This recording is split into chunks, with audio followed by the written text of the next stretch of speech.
Hello and welcome to the Chosen Ones. My name's Erica. I'm Bernard. Welcome. Welcome back. Here we are. Here we are. Sitting down. Sitting down, enjoying the day. Enjoying the day. We've got these new shirts that you made us. Some new shirts. It says Chosen Ones on the Chosen Ones front. on the front. Right? Nice. Yeah. They came out nice. Yeah. What's happening? Nothing much. Nothing much at all. What should we talk about today? Well, we could talk about a couple things about being successful, people's purpose, but something that I want to touch base on is, like we talked broadly about vaccines a little bit, so I think we're going to just, autism rates. You want to speak about that? Talk about that today. Yeah. I think that's important, right? I think knowledge is important, and they tell yes, it's important. Right. Yeah. So I definitely think it's extremely important. And I can go from it both as parents Yep. and as humans who also are asked if they want vaccines, right? So we can see it from different perspectives. Yeah. I think one of the most important things to understand about saying yes to anything would be the pros and cons. What are the benefits and what are some potential side effects Of vaccines, right? In general. Right, in general. So in general, vaccines, well, we're going to talk about autism rate. I have some numbers that I'm going to share. So I guess we can get started with that. I'll just read off some numbers. So back in 1970, it was 1 in 10,000 people with autism. In 1980, it was still 1 per 10,000. Then it jumped to 20 to 70 people per 10,000 in 1990.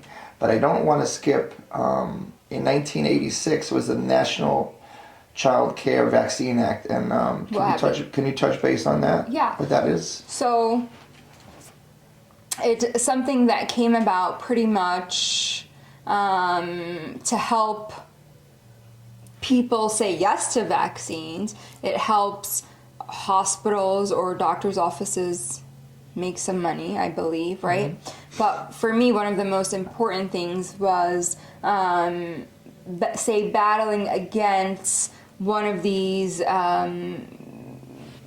vaccine companies, one of these, pharmaceuticals that create the medications, right?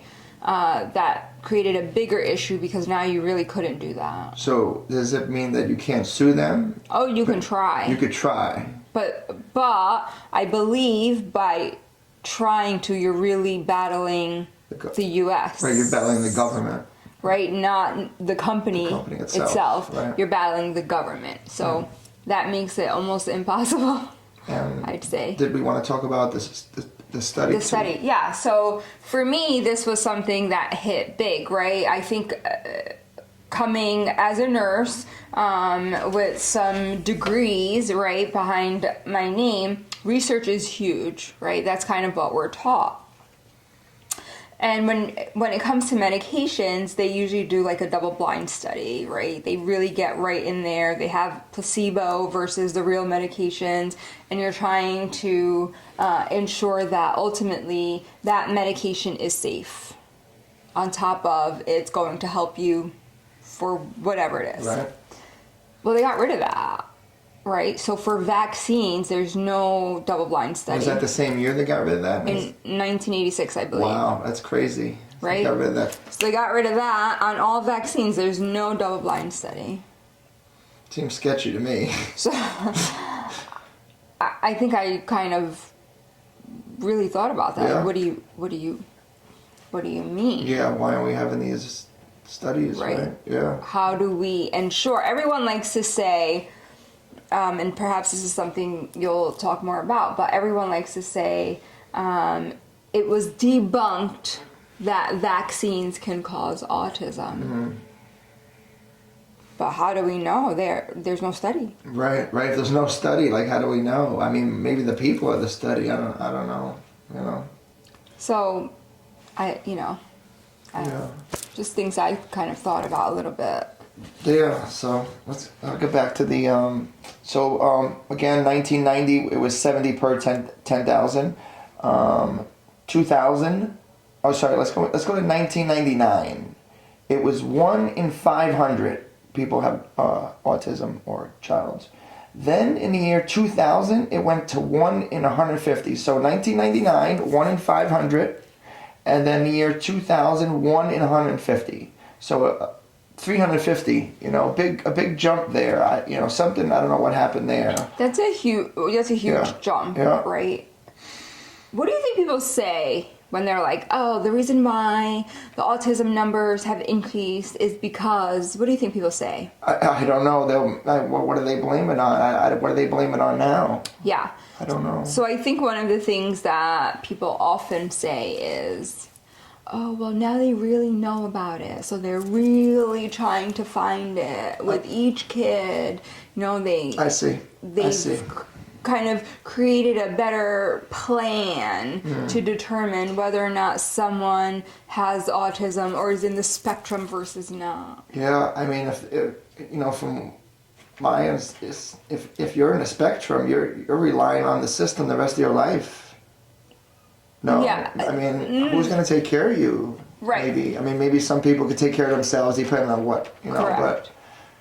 But I don't know. Right, I do. You're right. It depends where in that spectrum you Yeah. lie. There are some people who can take care of themselves, for sure. But so it really depends on where in that system. No.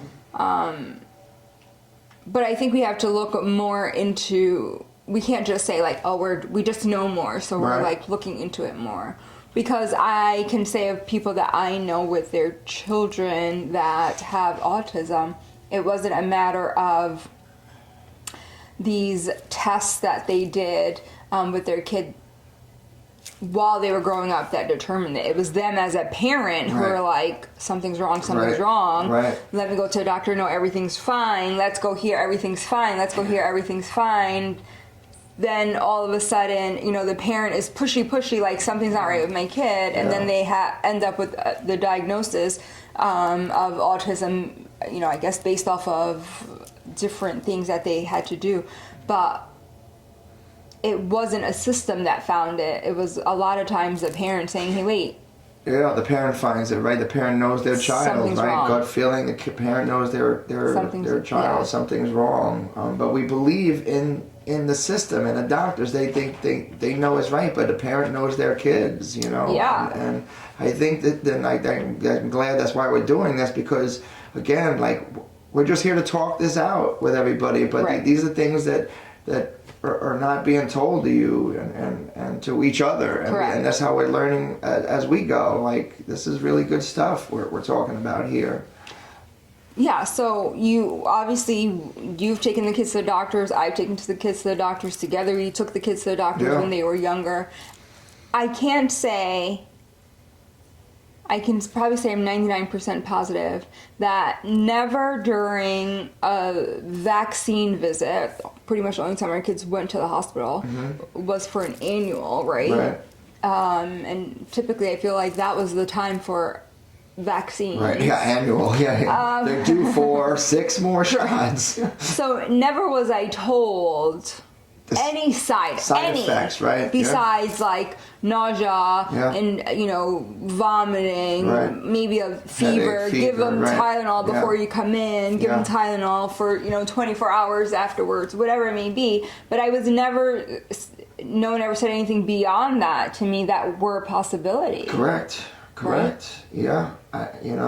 If they're told, in the year 2000, you have 1 in 150 chance of your kid getting autism, that you might get the measles, or you might get this, or you should get this, you think it differently. Correct. Maybe you think differently. 1 in 150 in the year 2000, 1 in 150. Let me just finish off here. The year 2010, 1 in 68. So in 10 years, it's cut in half. Yeah. 1 in 68, 2010. 2020, 1 in 36. 2026, projected 1 in 31. 2028, 1 in 26. 2030, 1 in 21. 2032, 1 in 17. 2034, 1 in 14. 2036, 1 in 11. 2038, 1 in 9. 2040, 1 in 7 kids will be autistic or have autism, and these are CDC projected numbers. You know, in 1986, you know, there was 5 shots. In 1962, there was 3 shots. 1983, you had 11. And we all know now you have to have 72 vaccines to graduate high school. So this is just knowledge, but these things are, I mean, 1 in 7 by the year 2040. So, you know, maybe not for us, you know, but, you know, our kids are older once again, but maybe for someone who's listening, and everyone knows someone who has autism, you know, maybe not me, but I know someone at work that does, or you know someone that does, and you know, I had a lady at work, you know, she says her son got autism on the MMR shot, and well, that'll be saved that for a different show, but, you know, he was 3 years old, and like I said, she knew, you know, it's a sad thing. Right, and again, like, someone can't make an informed decision if they don't know. Don't get the information. Right. Right? They give you a pamphlet after you get the shot. Yeah, so I think they call that like a VIS form or something. But you give this to me after you've already injected my kid. Yeah. We never went over side effects. We've never gone over what could possibly happen aside from potential fever. Right, yeah. Do you know what I mean? Give me the big emergency thing. Correct. Right? Like, because if I don't know that, then how do I make a decision? I'm making a decision based off of what you, the provider, is telling me, because my assumption, and now I can say assumption, is that you know all about this. But do providers know all about every vaccine that they're given? We just seen a documentary the other day that says that they're not even taught. They're taught the schedule. The schedule of them. They're not taught the side effects of them. Correct. So they don't know really anything about any vaccine. No. They just know a list of the schedule that tells you at what age and which and ones, what vaccines are getting. Correct. That's all they know. Yep. They don't know anything else. Yep. And they do it with the intent of it coming from the CDC, and these all have to be well, and they're coming from these pharmaceuticals, so they must have really been checked, and then they're not. Yeah. They're not. It's not funny. I'm sorry. It's sad. sad. It's sad. It's a sad thing, and you know, I'm you know. Look at Florida, you know, no more shots there. I think you're going to see some states doing that, and it's going to be a nation divided. Some people don't want their kids vaccinated anyway, but they have to go to the school again. Like, it's a bad thing. Yeah. So it used to be you can say yes or no if you want vaccines. Is that the case still as far as schools go? As far as schools, there's a list of. So when you go to the doctor, there's required for school and there's recommended. So there's 2, recommended and required. So there's some you have to have. Some you have to go to state school. So again, school. Okay. Now, what if, as parents, you decide you don't want your kid to have these vaccines? They still have to be educated. So how does that happen? That's where I guess homeschooling comes in, right? Because the school will not let you, if you don't have the required vaccines to go to school, you will have to homeschool your kids. I see. So I don't get to make a decision. You don't get to make it. I mean, you get to make the end decision. But if you want your kids to participate in school, you know, as well as sports now, and some sports around the area, if they're not fully vaccinated, let's just say they're homeschooled. Let's say they're homeschooled, and I know this, they're homeschooled, but they can't even play in the sports either because they don't have the required school vaccines. They can't play in sports either. Like, come on. Like, come on. Like, come on. They can't play sports either.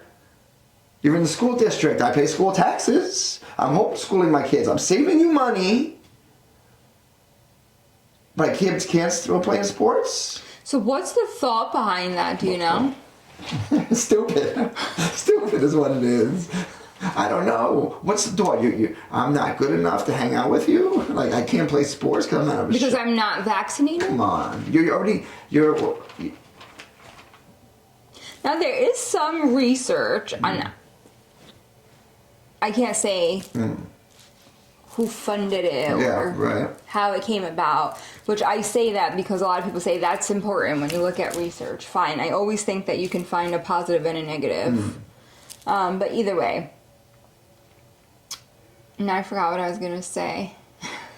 Positive, negative research. There was some research you said. Oh, that people... unvaccinated people, even like adults now who are unvaccinated, are fairly healthy. I mean, like I said, healthier maybe. Right, and I think that's, again, the numbers, shows. Right? 1980, 1 in 10,000. So if I only have had, 5 vaccines, 2 COVID ones now, 7, I don't take the flu shot. So if you have 7 vaccines, like what's going to happen? Again, flu vaccines, pneumonia vaccines, shingles vaccines. There's a vaccine for everything. I don't know what's, I don't know. Which I did have this conversation, right? Because the thought of, like, chicken pox. Yeah. Right? There's a vaccine for chicken pox. There's a vaccine for chicken pox. Was there always a vaccine? We probably I'd have to research that. Right. What year did that start? But people don't really die from chicken pox. You don't die from chicken pox, right? No. And so, something I think about often, and you and I have talked about this. Right. Have you ever had the chicken pox? I've never had the chicken pox. I've never got the chicken pox vaccine either. And you never had shingles either. Never had shingles either. I'm not taking the shingle shot either. Correct. So I always thought that was funny because our kids have never had the chicken pox. Never had the chicken pox. Even though they've been around people with the chicken pox, right? Because that was the thing, right? Put them all together, let them get it now. That's the thought behind it. So we did that with our kids, but they still didn't get it. Right. So they've never had chicken pox, and they've never had shingles either. Right. They're in their 20s now. Interesting to me that you didn't have it and they didn't have it. I did have it when I was little. Right? I would probably have also been vaccinated. In fact, I know I was vaccinated. But wait a minute. So if you're vaccinated for it, how'd you get it? You're vaccinated for it, and you still got the chicken pox. So what do you take the vaccine for then? I don't know. Don't know. Maybe it was not as strong. Maybe it's not as strong, but you still got it. That's what they say. You still got it. Well, you didn't get it that bad. You didn't get it that bad. Well, maybe you'd be a little better off and a little cleaner if you didn't get it. Right. So it's so important, because you're getting these vaccines so that you don't get something, but then sometimes you do get it. You get a flu shot, but you still get the flu. You get the flu. Why take the shot? Oh, you might get it. It was worse. Well, just take your chances if you're going to get it anyway. Correct. And then they say, oh, the flu you got was a different strand. It's a different strain, right? So, again, then why am I taking that if there's this huge possibility that it could not be that strain? Because they say to. They say to take it. Yeah, see? Because they say to, and you believe in them.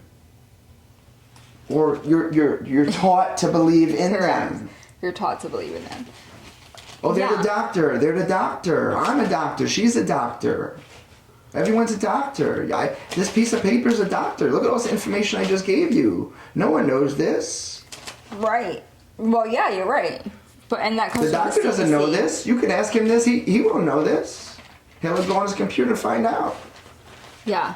So something that is, I think, and just something to think about. You get these vaccines not to have that disease, but you Yeah. can still have the disease. Right. So is the vaccine that important if Right. you can still get the if you Yeah. can still get the disease? I don't know.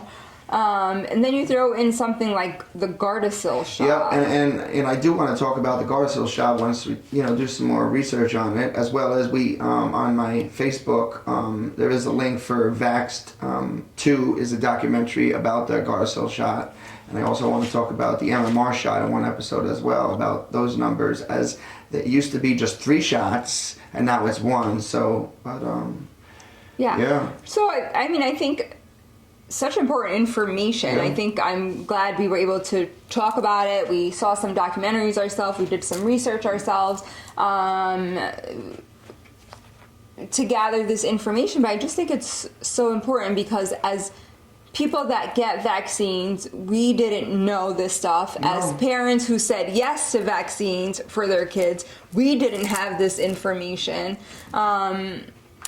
And I just think it's important for everyone to know these things. And I think that's part of us doing this, and that's why I'm glad to do this. Because again, no one told us. Do we believe in something? I always believe in different anyway, but like to get it out there, like wow, look at these two, right? Look, how do they know? Like okay, just think differently.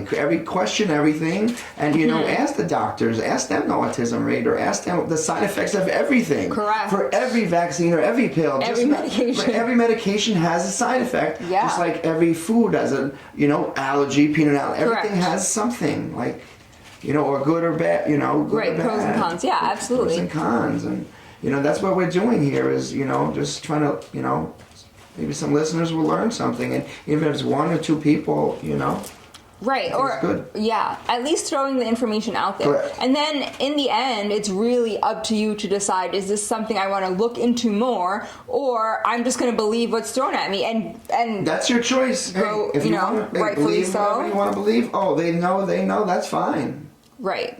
I can say that as a nurse, as someone with their master's degree, I was never taught anything about vaccines aside from a schedule. Right, okay, so aside from a schedule, so how many years nursing total would that be? Like I've been a nurse for 20 years. Nurse for 20 years, as far as like the schooling though is what I mean, the schooling. Wait, when did I start school? How many years total? Oh, total. So 23 years. Of schooling. No, 3 years of school.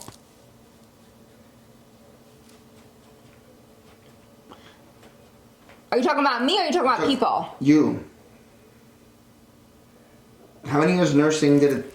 You have your master's and you have your bachelor's. 5 years total. 5 years total of nursing, and there was no talk of. No. Right. That's what I was trying No, to say. yes. No, I got a schedule. I mean, they Right, talk about it's schedule. important that people get Schedule. vaccines. And who comes into the doctor's office with the kids? The nurse goes in. Nurse goes in. Yeah, there's Nurse ones goes that give in. the shot. Give the shot. usually. 20 years. Here's a schedule. Again, do you know the side effects from anything? Anything? All these vaccines? Correct. Not unless I look them up myself. Here we go. So unless you look them up yourself, and she's a nurse, she doesn't know the side effects of anything. Yeah, not unless I looked it up. Now, when it comes to pills, say, aside from vaccines, we do learn a lot. And, like, that's something even as a professor, when I was a professor, they had to tell me side effects. And then we get rid of, like, the nausea, vomiting, headache, fever, because lots of medications can cause that. So those are kind of, like, typical for most meds. But I kind of want to know what are some other side effects for these medications? So you are taught that when it comes to other medications, or at least the school I went to. Yeah. A lot. Yeah, it's a lot. It's a lot to dive into. It's a lot of information, and again, you're just the person you go to for these things. The schooling, you think that they would know. So informed decisions. Yeah. All right. Well, I think that was a Yeah, I think that's good. good talk about vaccinations, just getting some information out there. Big to you. autism rates out there. Anyone could. These numbers are general information. So if you want to research them yourself, you can. Yeah, and in the end, you make those decisions. That's right. You know, that suits you and your family best. That's right. Well, alrighty. Alrighty then. Well, I'm Bernard. I'm Erica. Have a good day. Bye-bye.